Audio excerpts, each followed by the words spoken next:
Hi, I'm Rod Beasley. I'm doing a demonstration on the PF-9 made by Kel-Tec. And I've got my checklist here of things that you need to check for when you're getting any gun, when you're evaluating any gun. Here's my PF-9 checklist. Okay, first off, here's the PF-9. It's a great little gun, I think. Here's an example of what size it is. You can virtually cover the entire gun with a double folded piece of paper, which is 4 1/4 by 5, which is 4 1/4 by 5. Okay, right here. Okay, now I got to thinking about this at one point, and I realized that whenever you're looking at a gun for evaluation, you need to consider right off the bat is it legal in your state?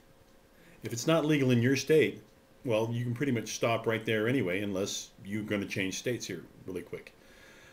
For example, some guns are illegal in California, some guns are illegal in, I don't know, Massachusetts, and you just don't want to bother getting a gun if you can't have it in your state legally. It's not worth the hassle and the risk. Okay, now once you get the legality out of the way, then I think the number one priority is affordability. Because if you can't afford a gun, there's no point in considering it either, because it's out of your price range. For example, you might want to have a Desert Eagle 44 Magnum or a 50 caliber or one of these hunting rounds where they shoot 50 caliber rounds and they cost $1,600–1,800. But if you know that that's unrealistic for you, well then it's unrealistic for you, so you don't need to worry about evaluating those. Maybe you come down and get something that's comparable, but that is in a more reasonable price range. For example, if you get a 10mm Glock with a 2-round extension on the magazine, you can get a gun that would do many of the same things, maybe even better, and for half or a third of the price. Okay, now we come down to reliability. Now, reliability is a factor of the gun plus you. For example, if you have an automatic in your hand and you know that you have weak wrists, you might not be able to function with a automatic. You might need to either do exercise and strengthen your wrist or whatever like that. You might be better off with a revolver, but which have higher levels of reliability but have lower levels of capacity. All right, now as far as this gun goes, this gun's very affordable. It's in the $300 range. You might get a little lower than $300. You might get a little above $300. You might get it used in the $200 range. Maybe $250, maybe $230, maybe $200. It's possible if you get on gunbroker.com or whatever like that. Okay, now accuracy. I already did an accuracy test with this gun, just a real quick one, like 1 minute. Rod Beasley's PF-9 demonstration on YouTube, and at 7 yards, which is the kind of distance you have for a concealed weapon, all the headshots, no problem at all. 12 yards, all A hits, no problem. And this first time I shot it, I had no problems with functionality, it working reliably or whatever like that. Now again, going over the size factor, this gun is, I guess it's 4 1/4 by 6. And it's actually a little under 6. Weight, 14.7 ounces. Fully loaded, 1 pound. Fully loaded, 1 pound, 2 ounces. Now, that's about 2/3 of the weight of, for example, a Glock Model 26 or Model 27. They run about 22, 23 ounces unloaded. This one runs 14, like I said, 14.7 ounces unloaded, but with the magazine in it. And when you do put the magazine in it fully loaded, the gun fully loaded, it's 16 ounces and 2/10, I guess, or 1 pound 2 ounces. Yeah, 1 pound 2 ounces. Okay.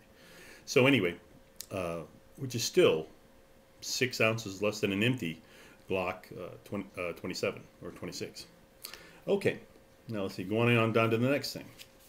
Is it small enough to readily be concealed? Is it small enough to be readily concealed? I think so.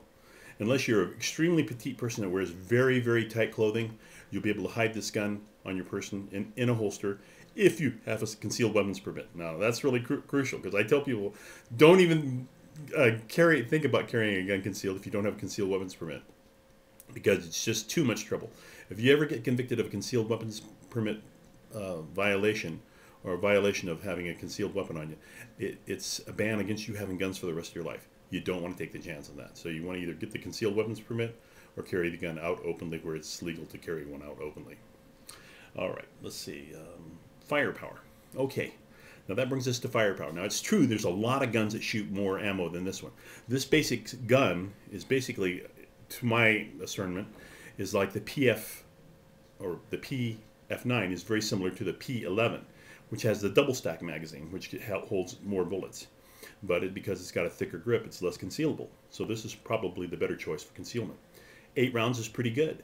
If you're shooting 115 grain jacketed hollow point in this gun, you should have 92% or more one-shot stops with just relatively good bullet placement. In other words, you can't hit them in the finger and expect 92% of them to stop. But if you hit them in the body mass, the torso, or the head, you're going to have 92% one-shot stops. And that's really all that anybody wants for self-defense, is for the guy to stop coming at them, stop trying to kill them, rob them, or harm them. Okay, that's good enough for me. You can't really go much higher than that. Okay, let's see. Ergonomics. It's comfortable to hold, comfortable to manipulate. Now, there is one factor that I would like to point out. If you're used to shooting single-action revolvers or pistols, then you probably see this. There's a very long trigger pull right here. Now, I can't demonstrate it because they recommend not shooting the gun or pulling the trigger unless you have the gun loaded or whatever and you're aiming at a target. But it's kind of like shooting a squirt gun. You pull the trigger, let the finger fully return out, and let the trigger fully return out. I've had some people actually tell me that they couldn't get the gun to work, or a similar gun to work, because they couldn't get used to the double action trigger pull. Honest, it's really not that tough. It's just let the trigger reset each time. And it's not really that super time consuming either. You can empty this gun pretty quick. In fact, I think I'll do another demonstration, 15, 12, 7 rounds, and show how fast the gun can be fired completely empty if one wished to. All right, getting back to this. Okay, our next thing is simplicity. Okay, this gun takes down pretty much like a lot of other guns. You make sure the gun's totally empty. You check the chamber, make sure it's totally empty. You pull the slide back a little bit. You take a spent cartridge. You use that to pull out the slide stop post or pin, and then it comes right down. There's a gentleman that did a demonstration of it on YouTube. 30 seconds. It's very, very fast. Very easy to take down like that. The biggest risk you have with most guns when you take it down is the spring flying across the room. So you might want to be wearing safety glasses so that if it comes out and the spring flies across the room, you don't get hit in the eye and hurt yourself. But yeah, the main thing there is make sure the gun's unloaded and you kept it pointed in the safe direction until it totally is. Okay, now durability. Now, PF-9s have only been out for about, I think, 3-4 years tops. And because of that, we don't really have a great idea of how durable they are. Like, they might shoot fantastically for a long time, and that would be wonderful. But we don't know that yet because we haven't had them around for 100 years like we have not had 1911s. But for all intents and purposes, it seems to be made of good quality steel. It's made out of 41 steel, and or 4140 steel, and seems to be pretty good quality stuff. Now, I do know that if you start concealing it and you're rubbing it on furniture and yourself and your car and your seatbelt and all this kind of stuff, you are going to experience slide wear as far as the bluing and like that, as far as the bluing and such. So you might want to consider the fact that you're going to either have to have the, after maybe a couple of years or whatever like that, you might have to have the slide polished or something like that. I got a guy that does that. He'll polish them so they look like stainless steel. Costs $30, and looks like he does a great job. Okay, let's see. Getting back to this track record. Again, the PF-9 hasn't been out for that many years.